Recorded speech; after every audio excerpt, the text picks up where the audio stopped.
our city. And that's the power that they are scared of. That's the power that wins a war. And make no mistake, that has what has happened here. We have been at war. That's why your bodies feel the way they feel. That's why your spirit feels the way it feels. When we ran those right-wingers out of town, I said, that's a victory. That's a battle victory. Victories were won every single day here on these streets. You can't just win one battle to win the war. But I will say that Minneapolis won all the battles. We protected our schools. We protected our children. We protected our neighbors, our businesses, our churches. We won the war. And now we're shifting into a time where we have to stay vigilant. Look at what they did to Native people here in this country. History always repeats itself. Adolf Hitler and the Nazis modeled their tactics off of what the United States government did to our people. And now they're modeling that and using it against our immigrant neighbors. Let the rest of the country and the world see how Minneapolis stood up and fought back, and use it as an example on how to resist and how to win. Our love and our commitment to each other is what got us through these times. And it's not over. These agents are still in our streets. They haven't left. All of them have not left yet. They're still based out of the Whipple building, which is on the historic Fort Snelling concentration camp, where thousands of Dakota people were held. We won't stop. We won't stand down until every single ICE agent is out of our community, until ICE is abolished, until our neighbors are safe, until our neighbors come home, and until every single brick of that fort is torn down. This is a call out to our people to not get comfortable. Don't get comfortable. We're exhausted. But like Peggy Flanagan said, we're not tired. We're not tired. We're not too tired to keep fighting. We're not too tired to show up to the midterms. We're not too tired to keep protecting our children. We're not too tired to keep fighting. And we're not too tired until this United States President, Donald J. Trump, is impeached from office and never comes the fuck back. Thank you all for being here. Thank you all for putting your lives on the line for people you've never even met. And that's the power. That's the power that they're scared of, and that's the power that won the war here in Minneapolis. Thank you.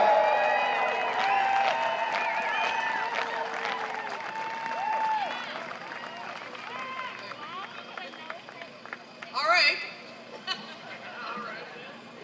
Next, I'll invite up to the microphone leaders of our faith communities. We've got Rabbi Tamar McGill Grimm, Imam Matthew Ramadan, and Reverend Dr. Dwayne Davis. Rabbi?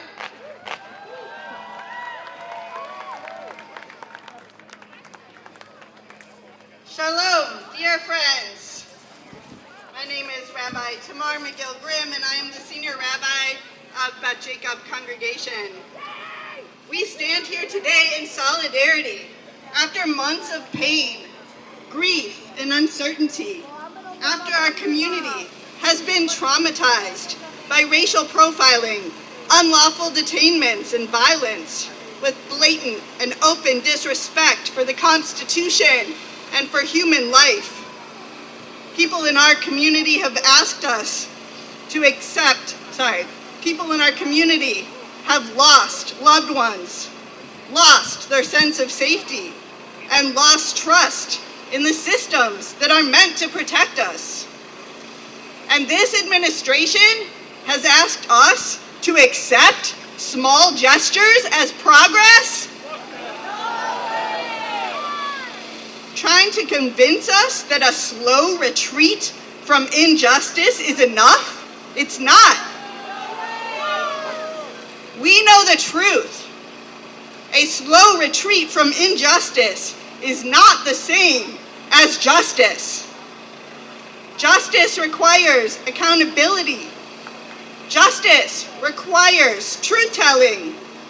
Justice requires that human lives matter, not in theory, but in practice. Today, we demand accountability for the deaths of Renee Good and Alex Preddy, who were brutally murdered by ICE agents. We demand that those who have committed acts of violence in our streets be prosecuted. We demand an end to the unlawful detainment of people in horrible conditions. Our Minnesota community deserves transparency, responsibility, and real change. Our Minnesota community, which has shown the world what it means to love our neighbors, not with words alone, but with action, with courage, with solidarity. We have seen tremendous mutual aid rise up across the city and state. We have seen neighbors feed one another, care for one another, show up for one another, without being asked and without concern for the cost. Every faith community in this state has stepped up. Churches, synagogues, mosques, temples, communities of conscience have opened their doors, shared their resources, and lifted their voices together. We have prayed together, organized together, and stood shoulder to shoulder, not because we all worship the same way, but because we believe the same truth, that every human being is created in the image of the divine. Every human being deserves dignity, and no one is garbage. You want to see what loving your neighbor looks like? Look at our community. This is what democracy looks like when it is alive, not just in laws and courts, but in streets, in sanctuaries, in kitchens, in community halls, and in the fierce insistence that no one stands alone. And so we clearly say today together, we will not accept the suppression of truth in place of accountability. We will not accept corruption in place of justice. We will not allow grief to be brushed aside. We will keep showing up for Renee, for Alex, for their families, for every one of our neighbors who wonders whether they're safe in our streets. God has blessed our community. God has granted us the courage to demand justice. God has granted us the compassion to care for one another. May God grant us the strength to keep fighting and to build a democracy worthy of the people standing here today. Thank you.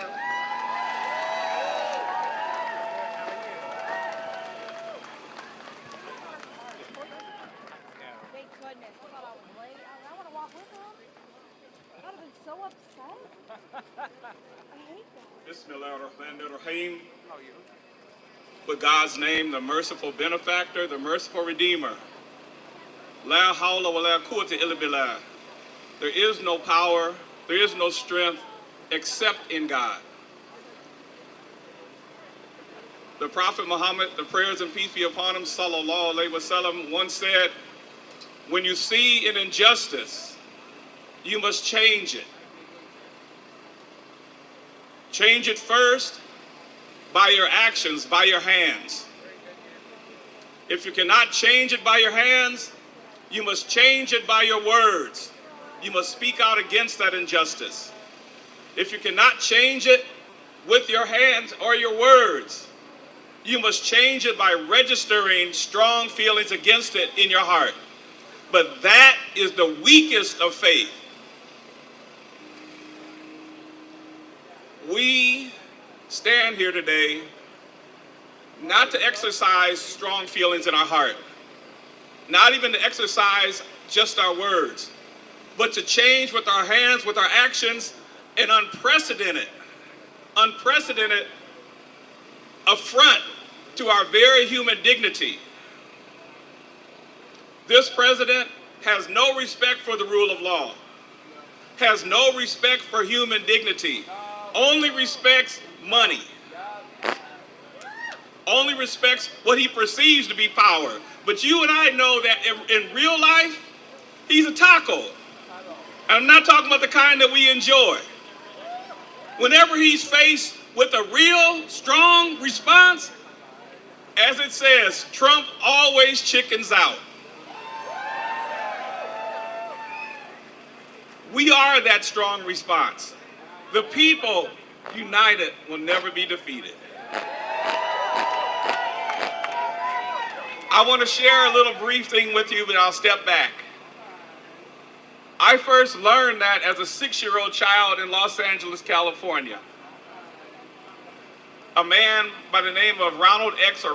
Stokes was shot to death by the Los Angeles Police Department when he was doing nothing but asking the police not to brutalize us as a people.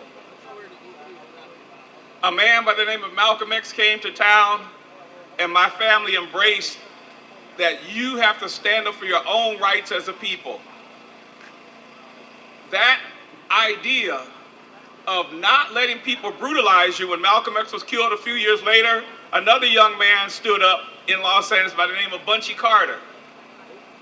And Bunchy Carter was the head of the Los Angeles division of the Black Panther Party for self-defense.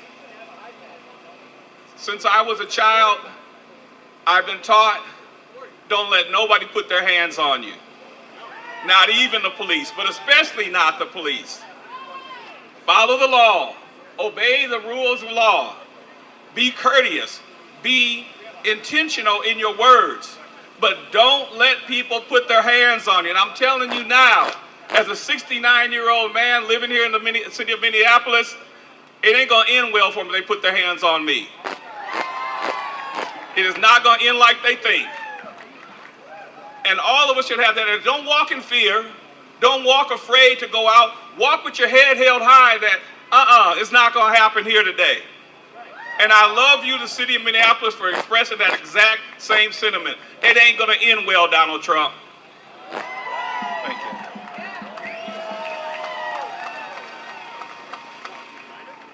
Hey out there! I can't hear you. I want to hear you. Oh, we didn't come here to play games. We are out here to make a statement. Let me hear you. I am Reverend Dr. Dwayne Davis, a clergyman, a political scientist, a professor, but someone who loves Minnesota and loves this city. You know, when that wannabe dictator conscripted those mercenaries and bounty hunters under the color of ICE to surge here in Minnesota, they thought that we would be too distracted to notice that they were unconstitutionally and illegally breaking down our doors of our homes, our schools, and churches. They thought that we would be too self-absorbed to notice that our neighbors, our immigrant neighbors, were being kidnapped and disappeared, and that we would sit silently by when we noticed it. When they killed Renee Good and Alex Preddy in cold blood, they thought we would be too afraid to stand out in these streets and thought we'd go home. But as I've said over and over again, you messed up, Donald Trump. You underestimated these people who are standing here today. You underestimated our resolve and our resilience. You underestimated people who understand and know how to get warm in below zero weather. You misunderstood. But you also misunderstood one important thing. They have a history when they're in trouble or when their agenda is faltering to try to find a scapegoat to point at our immigrant neighbors or our transgender neighbors or our black and brown neighbors so that they will make you upset, they'll make you hate who they hate. But they messed up, they misunderstood that we are motivated by a deeper call. That we not only recognize the inherent worth of our neighbors, but we also take care of our neighbors, and we're not going home until you leave our neighbors alone.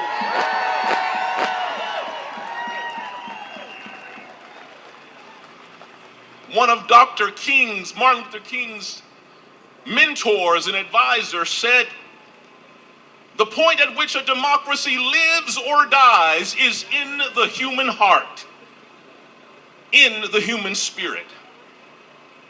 And the one thing that you have demonstrated over the last several weeks is that your heart and your spirit has been stirred. And so you've been out in the streets with your whistles. You've been out there singing. You have been out there marching. You have been out there standing in interference. You will not let this stand. And you should celebrate now because we will not let it stand. And so when they are telling us and lying to us and say they're going to go home, keep your hearts and your spirits stirred to action. Don't go home. Don't sit back. Stay in the streets. Keep the fight up. Stand up to them. Show them what neighborliness looks like. Show them what justice looks like. Don't go home. Don't get tired. Don't stop. We stand up for our immigrant neighbors. We stand up. And so I want to encourage you now. I know you're tired. I know there are some hard days coming ahead of us. I know that the fear and fury of that tin-pot dictator won't end easily. But you stand up and you stay on this watch. Join hands with your neighbors and keep it up. And I'm going to leave you with the wisdom of that modern-day prophet Beyonce. We're telling everybody, you won't break our souls, Minnesota. You won't break us. You won't stop us. We'll continue. We'll keep singing. We'll keep blowing those whistles. We will protect our neighbors. We won't leave. You won't break our souls.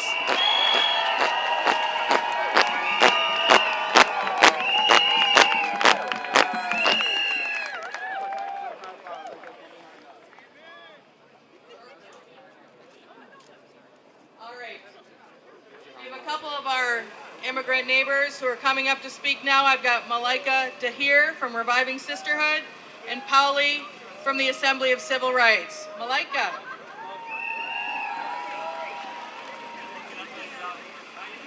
I'm good, how are you? Of course they would have me follow a ma'am and a reverend. I'm just a girl.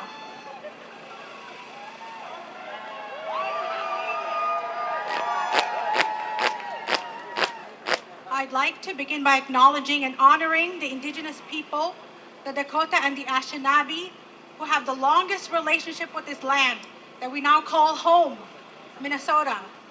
This land is and always will be indigenous land. We also recognize the contribution of our diverse ancestors, those who came to Minnesota and the United States seeking safety, opportunity, and dignity, as well as those who were brought here against their will.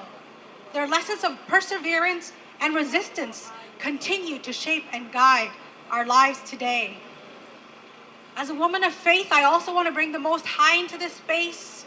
May my words be grounded in truth, guided by justice, and rooted in compassion. Now let me tell you this. Minnesota is home to one of the largest and most vibrant immigrant communities in the nation. Across the Twin Cities and beyond, immigrants have shaped our neighborhoods, our economy, our culture, and our shared future. Can you imagine Minnesota without immigrant spice? No! In Cedar Riverside, often called Little Mogadishu, Somali families and other East African communities built businesses, mosques, community institutions that anchor the city. Along Lake Street in South Minneapolis, Latino and Oromo entrepreneurs turned storefronts into spaces of culture and survival.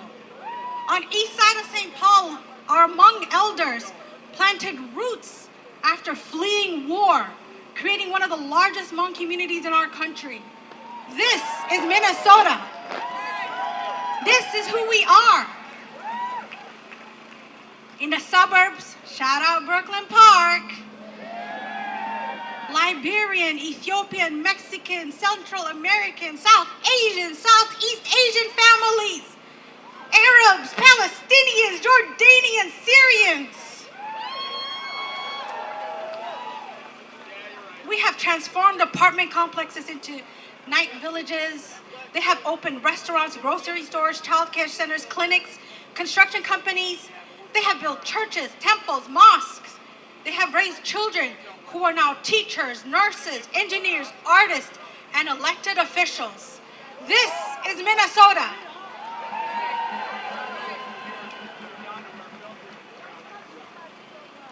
Family, these are not demographic facts. They are lived stories. Somali mothers working night shift to send their children to college. Hmong farmers preserving agricultural traditions at local markets. My Latino sisters and brothers, construction workers building the very homes in which we lay our heads. Eritrean youth organizing and registering voters. Indigenous and immigrant communities standing together to protect the water, the very land. This is Minnesota.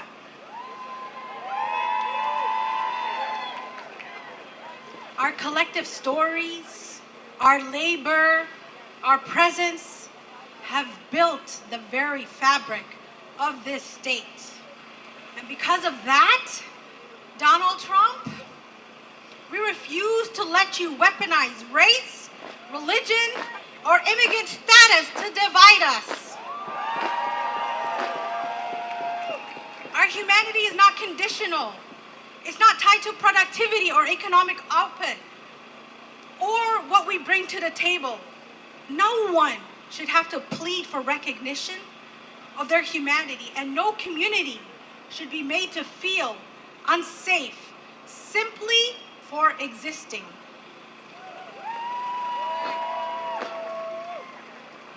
Minnesota, on stolen land, we reject the idea that people can be reduced to legal documents.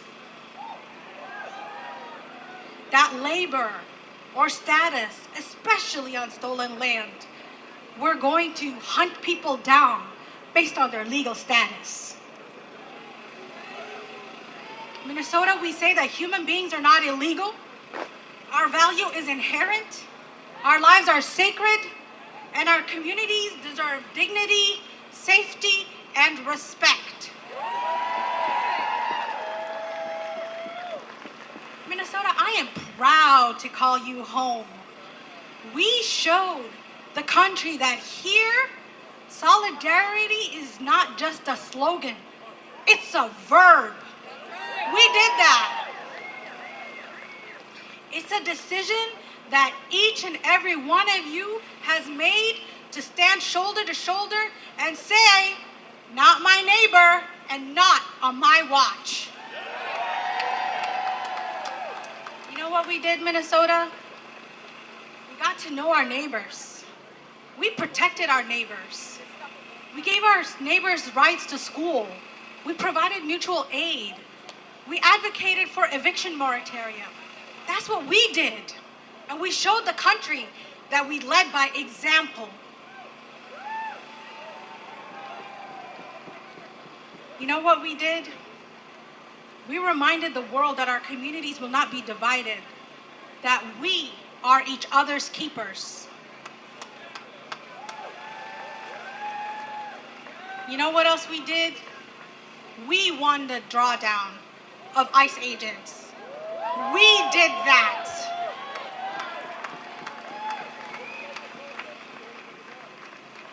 The news of the drawdown is good news, and we're going to take a moment to celebrate it. And it would have been made possible without us. But this is not the end. Families are still sheltering in place. Some of our neighbors, including children, are still missing. Immigrant-owned businesses have been devastated. Rent is overdue. State funds remain withheld, and voter roll demands are still unresolved. But you know what we can do? We can acknowledge this moment, but we must stay focused. There is still much work to do. But if there's one thing I know, it is this, is that we have each other. We got us, Minnesota. We got us. Thank you.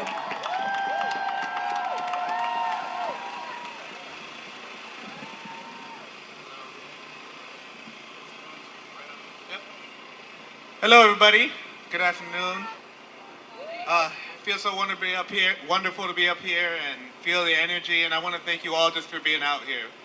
You know, as the son of immigrants up here, I grew up with many other children of immigrants and immigrants themselves, a lot of dreamers, many who became doctors, nurses, you know, mental health practitioners. And I guess I just say this to remind everybody that the immigrants, all the baloney they try to spew, all the hateful things they try to say about immigrants is nonsense. And I appreciate you all being here, you know, showing out support, love for your neighbors, love for your community. And I have to share a sad story from the past weekend. So I am the treasurer for Asamblea de Derechos Civiles. And, you know, while I am happy to hear that they're going to be drawing out their forces of ICE gradually, I wouldn't trust them. You know, I've never been able to trust them. We never have been able to. Do y'all trust them? No, we can't trust them. You know, one of the neighbors where I grew up, about 3 weeks ago, had a home visit from ICE. And it's because they know they have his information. He had a valid work permit to be here, right? And luckily, after about a 45-minute detainment, they let him go because he had a valid work permit, right? Now this man, Miguel, he is a truck driver. And unfortunately, just this past weekend, we got word from his wife that he was detained in Texas. So, just to show you that doing things the right way is no guarantee of freedom in this country, right? And we're going to do what we can to try to, you know, get him out of there, but he is being processed right now in Texas, even though he did everything the right way. And it's just a reminder that as long as, you know, as the late great Dr. Martin Luther King said, an injustice anywhere is a threat to justice everywhere. And so it's not going to stop now, not after May of this process. We have to keep fighting, keep showing out in community like this, look each other in the eyes and say thank you all for being here, for showing out here in love for your neighbors, love for your community again. And let's go make some noise today on the streets. Thank you all again for being here.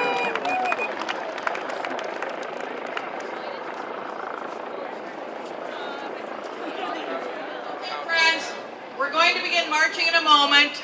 As a reminder, please line up behind the banners as we get ready today. As we march, we will continue to hear from the Minnesotans who have shaped this resistance, and we will amplify our demands. ICE out of Minnesota now! Justice for Renee Good and Alex Preddy. Restore protections for sensitive places like our schools and hospitals. Rescind ICE funding and move forward with real immigration reform, including a pathway to citizenship.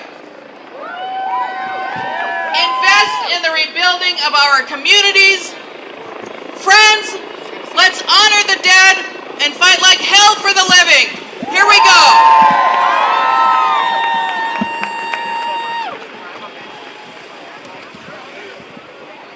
Hello, everybody. Repeat after me. No one is illegal. All power to the people. No one is illegal. All power to the people. All right, we're going to start marching. I want to just remind everybody to please stay behind the banner. This is for your own security. We want to make sure everybody stays safe, so please make sure you stay behind the banners right over here. My name is Mirka. I am a proud member of MIRAC. I just want to introduce myself as your MC today. I have stellar MCs that are also going to be helping me today with the chanting and everything. I'm going to let them introduce themselves. Thank you so much for being here today. My name's Robin. I use he, they pronouns. I'm a proud member of MIRAC. And I'm the director of Women Against Military Madness. What's up, everyone? My name is Sabri. I'm with the Anti-War Committee. Could you hear me up for the Anti-War Committee? We're going to do march here in a little bit.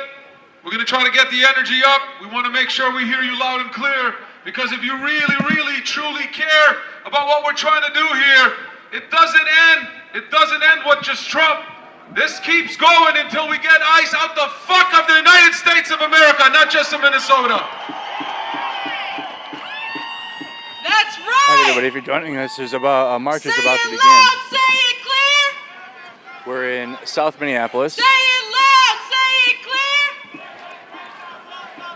Say it loud, say it clear. Say it loud, Everybody say check it into the clear. stream, share it if you guys could. Say it loud, say it clear. Say it loud, say it clear. When I say fuck, you say ICE. Fuck. Fuck. Fuck. Fuck. Fuck. Fuck. Fuck. Say it once, say it twice. We will not put up with ICE. Say it once, say it twice. Oh. We will not put up with ICE. Say it once, say it twice. We will not put up with ICE. Say it once, say it twice. We will not put up with ICE. Say it once, say it twice. We will not put up with ICE. Say it once, say it twice. We will not put up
Hey, that's what I need.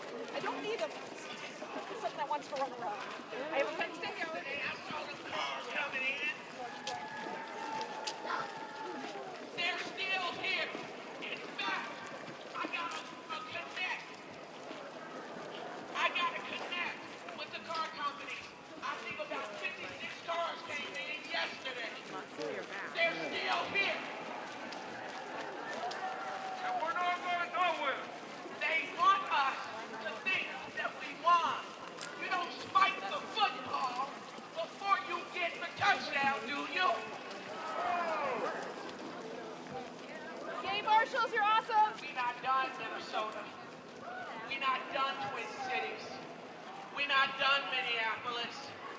We're not done until they're out of our city, out of Brooklyn Center, out of Brooklyn Park, out of Burnsville, out of St. Cloud, out of St.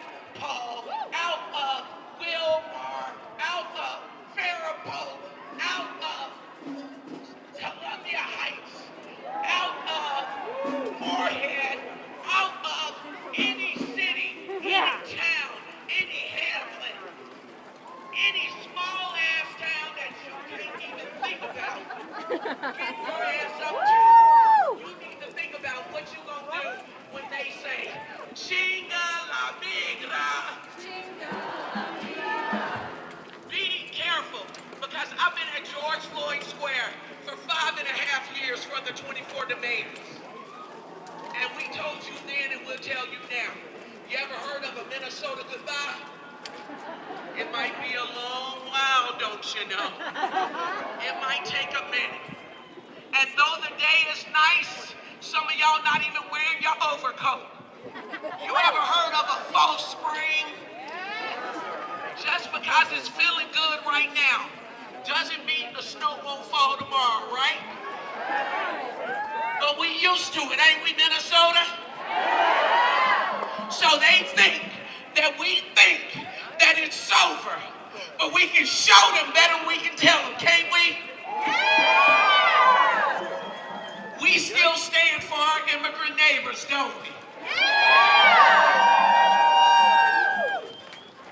When our immigrant neighbors are under attack, what do we do? Stand up, fight back. When our immigrant neighbors are under attack, what do we do? Stand up, fight back. What do we do? Stand up, fight back. What do we do? Stand up, fight back. When the students are under attack, what do we do? Stand up, fight back. When the hospital workers are under attack, what do we do? Stand up, fight back. What do we do? Stand up, fight back. What do we do? Stand up, fight back. I said of Minnesota. I said of Minnesota. I said of Minnesota. I said of Minnesota. I said of Minnesota. I said of Minnesota. I said of Minnesota. Ice out. Ice out. Ice out. Ice out. Ice out. Ice out. Ice out. Ice out. Chinga la migra. Chinga la migra. Chinga la migra. Chinga la migra. Chinga la migra. Chinga la migra. Chinga la migra. Chinga la migra. Now y'all gonna sing this song, and I know y'all can sing along, and it goes a little something like this.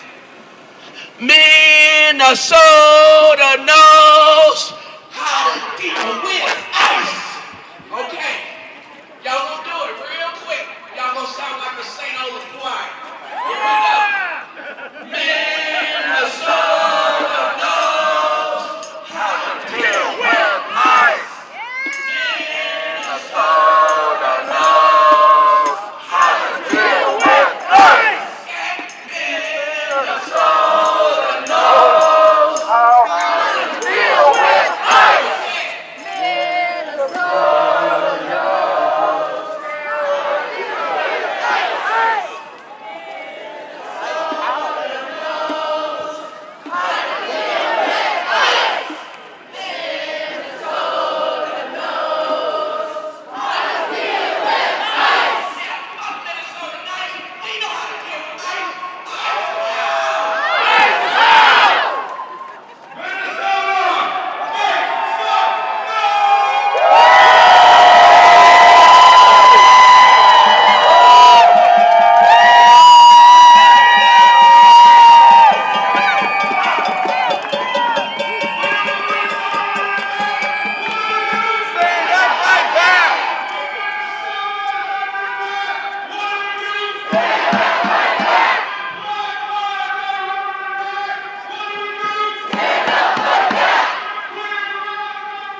What do we say? Fuck those Nazis every day. Hey Minnesota, what do we say?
Chad, I gotta get an interview with Jesus. He's a personal hero. His name is Manny. Please welcome him with a warm hand. All power to the people. Hey, my name is Manny, and I speak today as part of MIRAC, a movement born from love for our communities and from the refusal to accept fear as a way of life. We are here for every parent who wonders if they'll make it home, for every worker who keeps the state running, for every neighbor who deserves safety without conditions. And we are here to say, loud and clear, that our communities are not bargaining chips. We demand dignity. We demand justice. We demand ICE out. Thank you for being here today. Thank you for showing up in whatever weather there is, in the uncertainty, and in this moment where our voices matter more than ever. We are here because we know something simple and true. When communities stand together, we can push back against injustice, and we already have. Just days ago, officials announced the end of Operation Metro Surge. But let's be clear, that didn't happen because they suddenly found compassion. It happened because people across Minnesota organized, spoke out, marched, and refused to stay silent. It happened because immigrant communities and allies showed courage. It happened because resistance works. But we also know this is not the end. What we are seeing now is not a victory lap from those in power. It is a shift in strategy, a quieter approach, deals made behind closed doors, policies that risk embedding ICE deeper into our local systems, into our jails, into policing, into everyday encounters, where harm becomes less visible but no less real. And we must clearly say, we will not be fooled. When local systems cooperate with deportation machinery, trust breaks down. Families live in fear. Workers facing exploitation stay silent.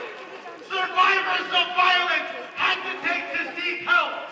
A simple traffic stop can spiral into detention. Communities become less safe, not more. They stand to that. This is not about public safety. It is about control. Minnesota is strongest when everyone, all of us, no matter where you're from, can live, work, and seek help without fear. That is the Minnesota that we believe in. That is the Minnesota we're fighting for. So today, say it with me. We demand transparency. We demand transparency. I need more from you.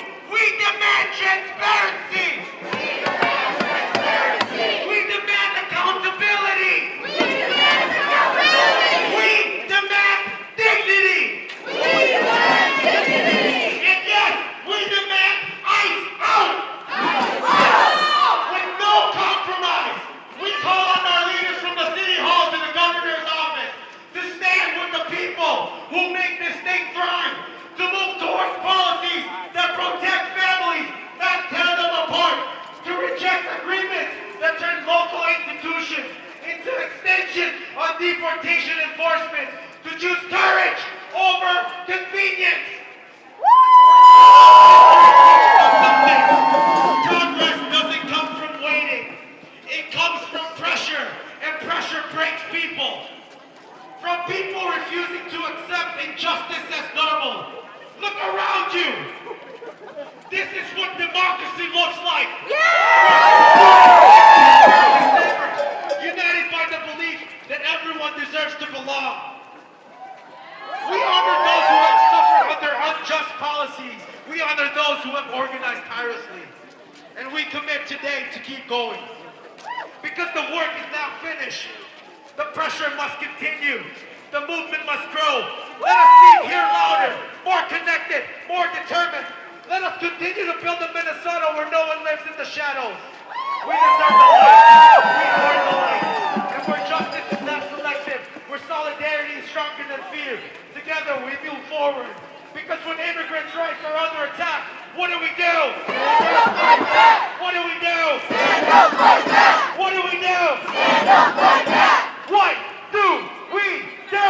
Stand up, fight back. Thank you. Keep fighting. Keep showing up. When I say you want to go back to the status quo, you say, hell no, we won't go. Want to go back to the status quo? Hell no, we won't go. You want to go back to the status quo? Hell no, we won't go. You want to go back to the status quo? Hell no, we won't go. You want to go back to the status quo? Hell no, we won't go. You want to go back to the status quo? Hell no, we won't go. You want to go back to the status quo? Hell no, we won't go. You want to go back to the status quo? Hell no, we won't go. You want to go back to the status quo? Hell no, we won't go. When I say we will not stop, we will not rest, you say until ice gets off our chest. We will not stop, we will not rest until ice gets off our chest. We will not stop, we will not rest until ice gets off our chest. We will not stop, we will not rest until ice gets off our chest. We will not stop, we will not rest until ice gets off our chest. We will not stop, we will not rest until ice gets off our chest. We will not stop, we will not rest until ice gets off our chest. We will not stop, we will not rest until ice gets off our chest. You want to go back to the status quo? Hell no, we won't go. You want to go back to the status quo? Hell no, we won't go. You want to go back to the status quo? Hell no, we won't go. You want to go back to the status quo? Hell no, we won't go. This one's in Spanish. Los migrantes no somos criminales. Los migrantes no somos criminales. Let's do it again. Los migrantes no somos criminales. Los migrantes no somos criminales. Somos trabajadores internacionales. Somos trabajadores internacionales. Los migrantes, and repeat. Los migrantes no somos criminales. No somos criminales. Somos trabajadores. Somos trabajadores internacionales. Internacionales. Los migrantes. Los migrantes. No somos criminales. No somos criminales. Somos trabajadores. Somos trabajadores internacionales. Internacionales. Los migrantes. Los migrantes. No somos criminales. Louder. Somos trabajadores. Somos trabajadores Internacionales. internacionales. Okay, you hear that? And you see? You hear? You want to go back to the status quo? No, we won't go. After hearing that kind of chanting, you want to go back to the status quo? Hell no, we won't go. You want to go back to the status quo? You want to go back to the status quo? Hell no, we won't go. When immigrant rights are under attack, what do we do? When immigrant rights are Speaking under of attack, status what quo, do we do? well, not status quo, When but status immigrant coup. rights are under attack, You guys what do we are, do? Stand up, fight back. When immigrant I'm going to be rights are under attack, doing what streams and do we reporting do? for status Stand up, coup fight back. when they want it. Rights are under attack, what So you do might we be seeing do? some Stand up, Mercado fight back. status When coup immigrant streams rights are under attack, reporting what do live we for do? both status Stand coup up, and fight Mercado back. Media. When workers' rights are under Coming attack, soon. what do we do? Stand up, fight back. When workers' rights are under attack, what do we do? Stand up, fight back. Then what do we do? Stand up, fight back. Then what do we do? Stand up, fight back. Then what do we do? Stand up, fight back. What do we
immigrant. So,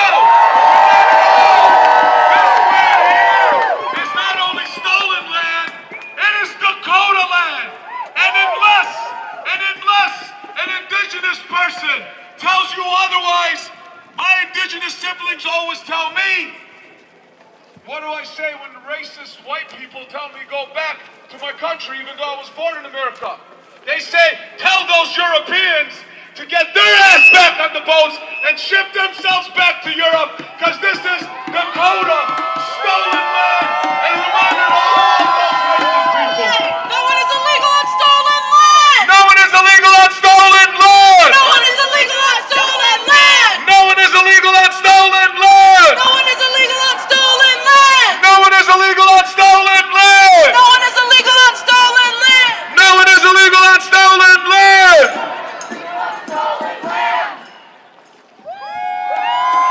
We're getting close to the Alex Britti Memorial. Is going to read a letter written by the Minnesota immigrant movement.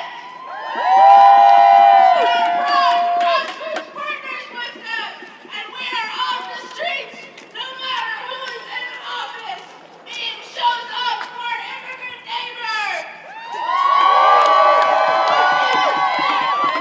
America, you can!